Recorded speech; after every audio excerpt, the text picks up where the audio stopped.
Hello listeners, this video is about Absalom and Achitophel, written by Dryden.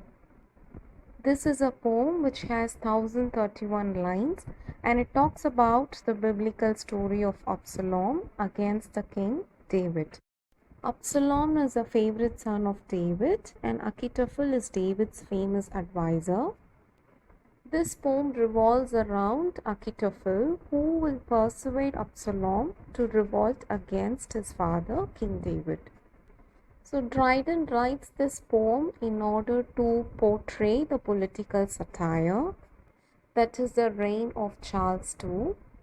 So he compares the biblical story to the contemporary political events and brings out this poem. So this poem is generally acknowledged as the finest political satire in the English language. This poem is also described as an allegory regarding contemporary political events and a mock heroic narrative. Allegory is a piece of art which symbolizes or conveys a hidden meaning, typically displaying some moral. Satire is using a humor sense to attack a person. So Dryden, he has taken the biblical story and compares along with the contemporary political events. Dryden, he picks up three main characters from the biblical story and he compares with the contemporary people. So Absalom is David's favorite son. He represents James Scott, who is the Duke of Monmouth. This James Scott is the illegitimate son of Charles II. James Scott, he rebelled against Charles and the throne in Dryden's time, and that is why Dryden has taken this character in his poem. Dryden does this comparison because just like Charles II, even King David does not have a male heir to inherit the throne. He has got many mistresses, by which he has got many illegitimate sons, but he loves Absalom the most. Dryden in the poem, he supports Charles II, just like King David. He says that Charles has all the right to have the throne, but his son is rebelling against him to give the throne to him. This story of King David is told in the Old Testament in the Bible, which is in the second book of Samuel, chapter 14 to 18. In the Bible story, if we see, David has two advisors. One is Achitophel, another is Hushai. Achitophel and Hushai, they give advice to Absalom to catch the throne. But the result is he is killed after getting caught by his hair in the branches of the oak tree. This incident can be read in 2 Samuel chapter 18 verse 9. Achitophel in the contemporary story by Dryden is representing Anthony Ashley Cooper, who is the Earl of Shaftesbury, who is the Member of Parliament during Dryden's time. Cooper, he supported exclusive bills. This exclusion of bills is passed on 13 Feb 1642. This reduces the political power by the House of the Lords and gives the power to the church. The exclusion crisis happened during Dryden's period. This exclusion of bills is generated by the attempt to bar Charles II's Catholic brother James, who is the Duke of York, from successing the throne. Because James Scott, who is the Duke of Monmouth, that is the illegitimate son of Charles II, he wants to take up the throne, but he did not want to allow Charles' brother James to take the throne. So that is the reason Cooper is supporting exclusion of bills. The second allegory by Dryden is again taken from the biblical story, Parable of Prodigal Son. This story can be found in New Testament in the Gospel of Luke, chapter 15, verses from 11 to 32. This is a story of a son who asks for his birthright to his father. His father offers it, But unfortunately, the son did not know how to use the fortune of his father. He loses it and returns back to his father. The father takes pity on his son and shares with him his remaining fortune. Dryden uses these two stories to take up the similarities and differences. He expresses the poem's theme. Let's see the representation in the poem. He considers Absalom as Mammoth, that is Charles II's son James Scott, David into Charles, and Achitophel as Astley Cooper. Then he considers George Villiers, who is the second Duke of Buckingham. He is an old enemy of Dryden.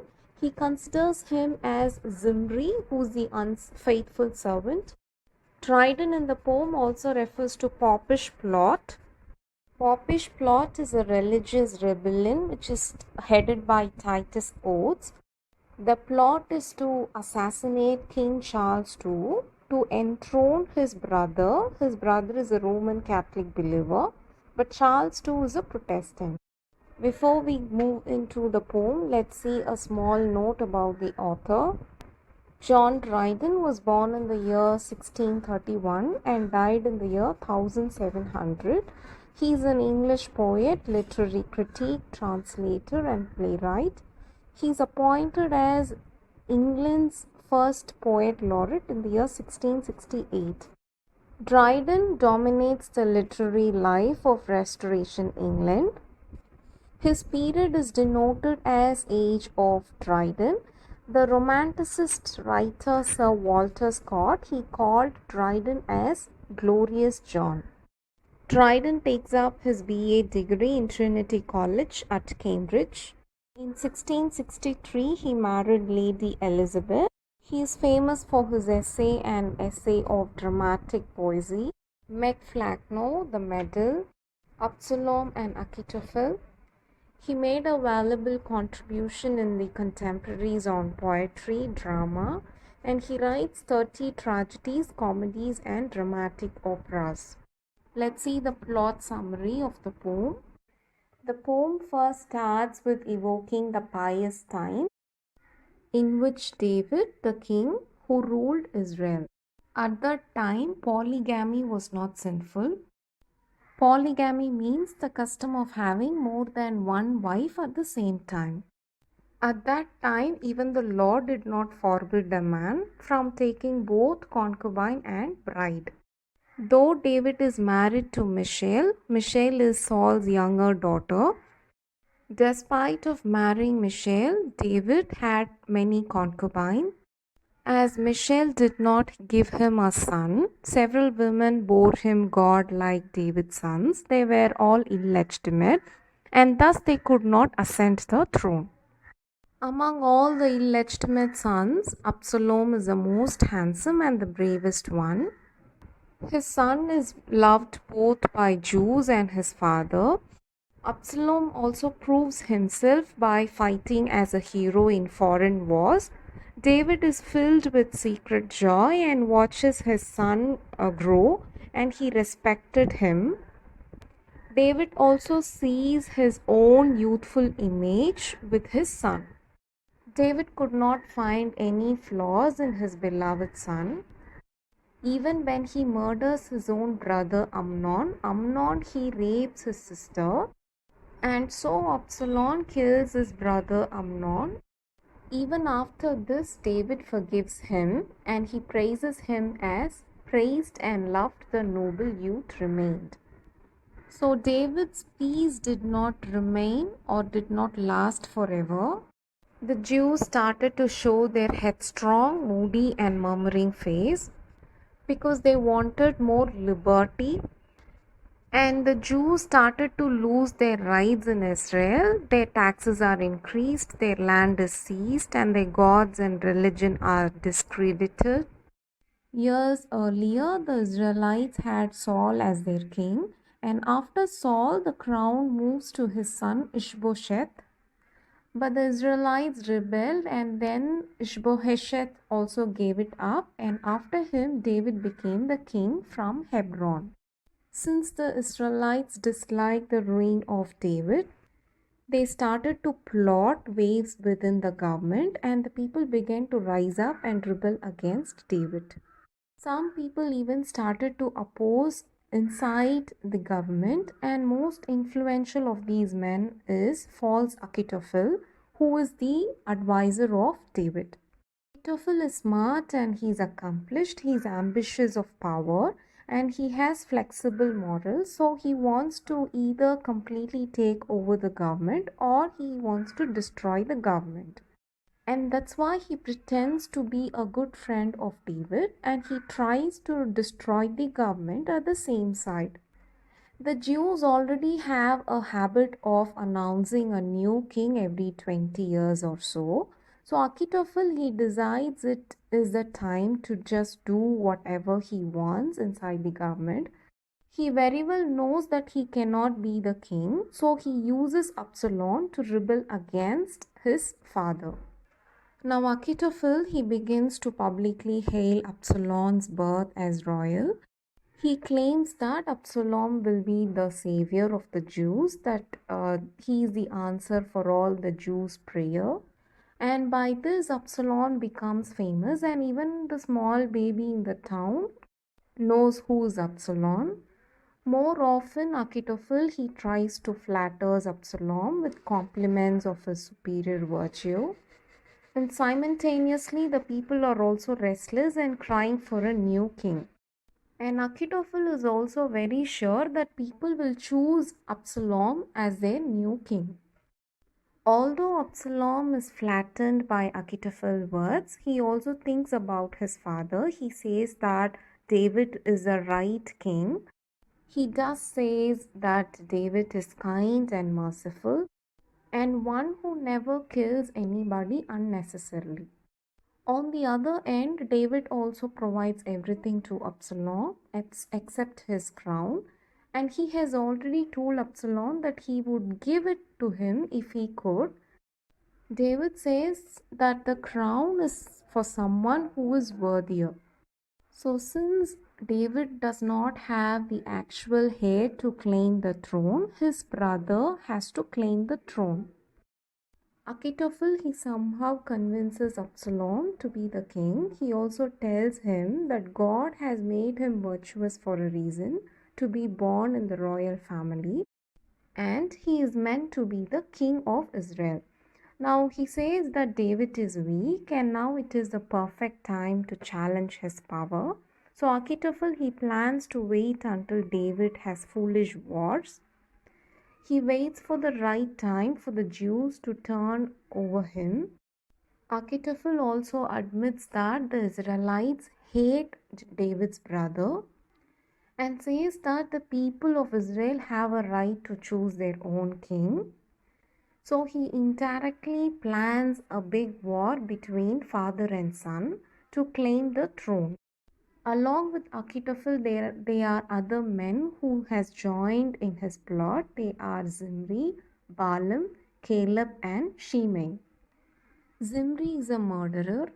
The allegorical representation of Zimri is George Willis, who is the second Duke of Buckingham.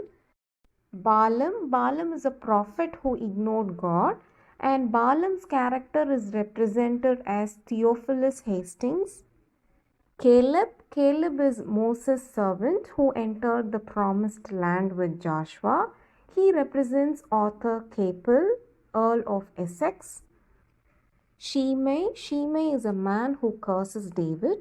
He represents Slings by Bethel, a sheriff of London and Middlesex. These men help Achitophel, and Shimei, he robs and cheats the Jews in every chance that he gets. So the other men, Zimri, Balaam, Caleb, they decide to make Shimei as a magistrate. Under his magistrate, he makes a rule that the king's enemies are free and his supporters are imprisoned. There's another character called Korah. Korah led the rebellion against Moses. So in contemporary story by Dryden, Korah stands for Titus Oates, who supported the popish plot and led the persecution of Catholics. Surrounded and supported by these kind of men, Absalom addresses the Israelites. Absalom says that he loves his father, but their liberty is at stake. Then he wipes a tear from his eye and tells the people that his tears are all for he has to give to the people. The people then believed Absalom, and everybody started to raise their hands to Absalom in praise. After this, Absalom, he departs with Achitophel and his men. He started to visit other people of Israel, and everywhere they go, Absalom is received with love and admiration. As I earlier said, Dryden, he supports King David, just how he supports Charles too. So he calls the people as, "O foolish Israel." The poet says no sensible man would disrupt the government, and he calls the king as faultless king. Despite the public opposition, however, there are still some loyal people who stand by David. Those are Barzillai, Zadok, and Sargon of Jerusalem.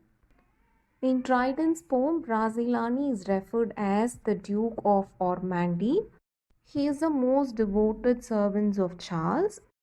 He also accompanies Charles too during his exile and during his misfortunes. Zadok is David's friend who carried the Ark of the Covenant into the wilderness. He was then sent back to Jerusalem for God's judgment. In Dryden's poem, Zadok is represented as William Sancroft, who is the Archbishop of Canterbury.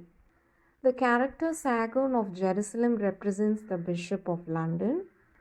There's another government official who supports David. He is Amiel. Amiel, he travels through the wilderness to bring the supplies for David. He represents as Edward Seymour, who is the Speaker of the House of Commons and Treasurer of the Navy. So these royal men such as Barzillai, Zadok, Sargon of Jerusalem, Amiel, they all inform about Absalom's ambition and Achitophel's deceit. Now listening this, David addresses the people of Israel. Now David says that he is the right king to the people of Israel. He says if Absalom tries to plot against him, then he will meet the consequences. So during David's speech, thunder rocks the sky and every Jew knows their rightful king. David concludes his oration by saying, "Series of new time begin, willing nations knew their lawful Lord." Hope this video helped you to know about Absalom and Achitophel. You can make your topic suggestion on the comment box. Subscribe to this channel if you haven't. Thank you. See you in the next.